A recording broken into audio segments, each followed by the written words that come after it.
hello to all of my Sagittarius, and happy full moon in Aquarius, Sagittarius.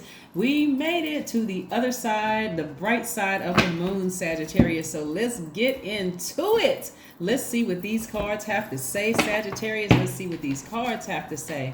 Let's get into it. Let's get into it. Let's get into it. Let's get into it. Let's get into it. Let's get into it. All right. The energy has already been cleared. This is a general reading, Sagittarius. Again, welcome to the bright side of the moon in Aquarius. This is not about any Aquarius that you know. This is about, you may have Aquarius in your chart, but the full moon is in Aquarius, which means on the bright side, you're more idealistic, more creative, more tolerant, a humanitarian with a progressive outlook. Let's do it, Sagittarius. Let's do it. Let's do it. Let's do it. All right, first card, we have the King of Pentacles, right? Yes. Somebody's getting ready for a great life. We also have the Two of Cups and the Knight of Cups. That's right. That's right. Let's keep on. Let's keep it moving. Let's keep this momentum going. We have the Ace of Swords and the Four of Swords, and also the King of Swords. All right. So somebody came to terms with something. This is how you're purging, right? Because remember, we just came out of that first quarter moon in Scorpio. Scorpio, again, we're not talking about a person. The sign Scorpio is ruled by two planets, Pluto and Mars, right, Sagittarius? And so this is where you experienced a death of something in the rebirth, including something from your past life. That's where this Lionsgate portal being open was about. Remember, it's still open until the 12th. So hopefully you all are writing out the list of things that you want to manifest, right? That's why I'm going to keep everybody on course, right? Keep you focused, right? So during this time, it looks like somebody who had given away a lot of their power. You may have had some sleepless nights. You may have felt like you weren't facing the truth about something. You didn't feel wise about something. You got all of that back. You're getting your heart chakra back in alignment, right? Somebody having a breakthrough because they just faced the truth about something. They said, you know what? When I really look at a situation, I need to be honest with myself. I'm wiser. I'm more knowledgeable now. I needed to take direct action to sever ties with something and just move on. And it's not something just recent. That's what a lot of people assume. When I'm talking about severing ties, I got to sever ties with this friend I've been friends with 15 years. How about severing ties with something in your past life? That's what the Lionsgate portal is about accessing those records, those Akashic records, where you're going through and you're looking at your past life. I talked a little bit about that when we talked about the Lionsgate's portal being open, listening to some past life regression music. You can still do that. When you go lay down to go to sleep, you want to know what's in your past life that you need to part ways with, sever ties with, going all the way back, helping your ancestors through some things and bringing it all the way back, bringing it all forward. So again, we're talking about how you saved yourself. You were your own knight in shining armor, right? Knight energy. Whenever you see knights in any one of those, any one of the elements, we're talking about saving yourself from something. You're not waiting for somebody else to do it, right? Here we have the Two of Cups, being your own best friend.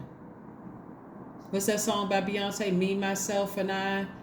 It's all I have in the end is I'm my own best friend. I'm gonna mess up a lyric. But y'all know the point I'm making, right? But again, somebody made themselves their own best friend, right?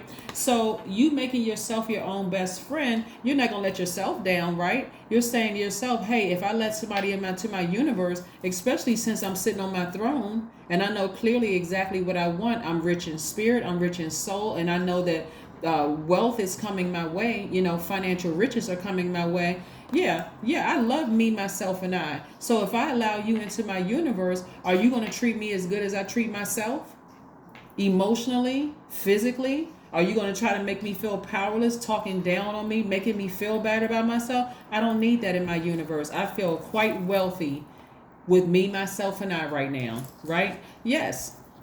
So that's what I'm seeing for you so far. Let's see what else we got going on here, Sagittarius. Let's see what else we got going on here. And if you're in a relationship with your soulmate, make sure that soulmate is treating you just as good as you can treat yourself. And we're not just talking about financially either. We're talking about wealth and peace. They're not bringing a bunch of craziness into your life, a bunch of stress, heartache, and all of that stuff. That's not what you want in your universe. That's a part of your wealth, right? And so that's not an area you want to be bankrupt in. We have the Justice card, the Wheel of Fortune, the Two of Wands, the Death card, the Tower card, and also the Three of Cups. Somebody's going to be celebrating some kind of a court victory. I don't know who's having to go to court. Something has ended, but somebody's going to be celebrating some kind of court victory. So kudos to you for celebrating the court victory. And it's going to just happen. It's going to be like swift justice for you, right? And so again, something has ended so that you can go through this rebirth. You've tried your absolute best, whether it's a job that you're suing a job, or if you're, whatever. But again, even if you don't have a court case, the fact that you've severed ties, finally took some action about something, it's going to hit them pretty hard. Like, you finally took some action because, again, you done got back on your throne. You're like, I'm done with it. I'm done with the situation. I'm not desperate to be your friend. I'm not desperate to be your lover. I'm not desperate to be married to you anymore. I'm not desperate for this job. All of that comes from source. Boom, Wheel of Fortune. That's what I'm saying, Wheel of Fortune for you, right? So the cycle has ended. You've landed on the bright side of this moon. And specifically for you as a fire sign, what? An Aquarius moon lends imagination and common touch to your dynamic, exuberant forcefulness in this world, right?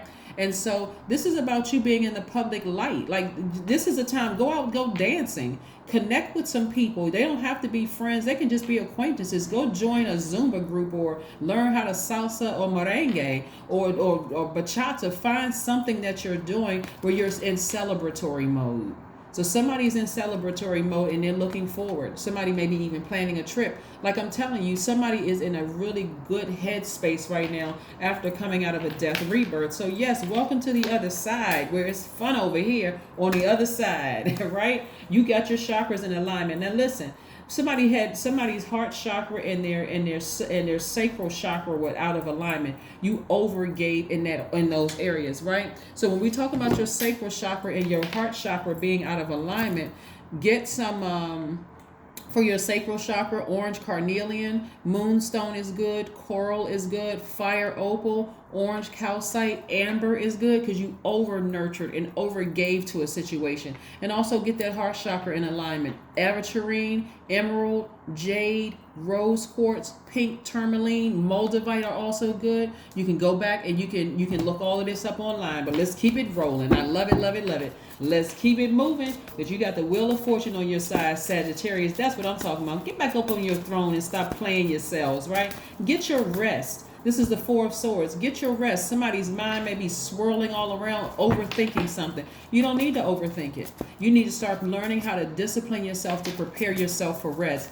That is why some people come home from a hard day work and they turn the phone off, TV off, everything, and just listen to some nice soothing music. Maybe have a glass of wine. That's if your doctor says you could have that. Of course, I don't drink, so I'm certainly not trying to push that onto anybody. But again, maybe have like sitting down and have a nice glass of water or, like a nice cup of herbal tea or something like that that's going to really soothe you and start preparing you mentally for rest. You don't have to lay down and go to sleep at 7 o'clock in the evening. If you come off of work from 9 to 5, you can just start preparing yourself for rest. Maybe go take a nice walk. Right? Take a nice bath, a shower. That's how you start preparing yourself for rest. Let's see what else we got going on here. Ten of Cups. Somebody's focused on their internal peace and happiness. That's what I'm talking about. You're overseeing your inner child, Sagittarius. You're protecting your own inner child. That's right. Get that nurturing back together, right? I'm my own best friend. I'm in celebratory mode. Yes, I am in celebratory mode and I love it, love it, love it. Let's see what else we got going on here, Sagittarius. Let's see what else cards we got going on. But yeah, some people who have just they're intentionally meant to do you wrong. There's a difference between people who intentionally and people who did not intend to hurt you. That's why I keep trying to tell people at a higher frequency, don't make any quick sudden moves about I got to get this person back, I got to expose this person, I just want them to hurt. The people who are going through hell right now, those are the ones who meant to do you harm. The ones that's not, hey, they didn't mean to do you any harm at all. They were in your life for a season, for a reason, for you to learn the lesson. So don't even overwhelm yourself with it. Here we have the ten of wands. Instead of being overwhelmed by something that you had to leave behind in that last phase, instead be booked and busy. That's what I'm seeing for somebody, being booked and busy, planning trips, going places. Every time you turn around, you got a scarf wrapped around your neck and sunglasses. I'm talking about men too. You got a scarf wrapped around your neck, and that scarf is blowing in the wind. You going from one trip, you don't even know what city you land in. Your plane just, every time you turn around, you up in the sky and you landing at somebody's airport. You like, well, wait a second. You got to check the ticket. Well, where am I this time, right? Yes, where am I? Whew, every time I turn around, I'm on a plane. I love it. Don't forget to take me. Don't forget to take me, Sagittarius. Don't forget to take me, okay? But anyway, yeah, but send some great energy back this way to this channel. But again, 888, I am abundant. That's what I'm talking about. That's why, I mean, like I said, if you want to sit there and adjust, because you all are an adaptable sign, if you want to try to adapt to the past and what you had to leave behind, and you still mourning that with all that what Source has in front of you, sitting on that throne and being abundant, what? 888 is your number. As you focus on all the wonderful things that surround you, you're clearing the path for more positive energy to flow into all areas of your life and creating a place for abundance. See? Whoa, the house of abundance. That's what I'm talking about. Well, let's get into it. Let's see what else we got going on here, Sagittarius. You better get these chakras in alignment. Let's see what else we got going on here. So that's why I gave you those gemstones and crystals, for you to supercharge on tonight, from tonight all the way up to the 17th of this month. So you just know, hey, I know my gemstones, and these are powerful for me. Clean your space. Somebody has come to terms with something and you are cleaning your space. I love it, super love it, Sagittarius. So get your mind right, Somebody is either already in celebratory mode, or you will be very, very soon in celebratory mode. So now after that is protecting your peace. It's time to take action. That's right. It's time to ram through those emotions. This is a ram's head. Ram through those emotions and get ready to start preparing yourself for rest, so you can be in receiving mode. Receiving. So what is the last message we have for Sagittarius as we close out this reading? This is what I'm talking about, Sagittarius. When I say I'm excited for you, Sagittarius, I mean, look, if you're not cheering for yourself, I'm cheering for you. So let's see what this last message Source has for somebody. Yeah, that death rebirth card can be real challenging for some people, because it's like, did I make the right decision? You know, I mean, what if I was my intentions pure? It's a lot of questions that could go on your head. Here we have the Judgment card. Judgment in your favor. Look how everybody clapping and cheering for you, because you've ascended higher. That is what I have for you. Thank you so much for joining me, Sagittarius. Continue landing on the bright side of the moon in each one of these phases, and watch how everything opens up to you. You're already givers by default, but start preparing yourself to be in receiving mode of the things that you know that you deserve. That's how you live that's how you create your heaven here on earth. That's what I have for you, and I'll see you in a couple of days. Bye.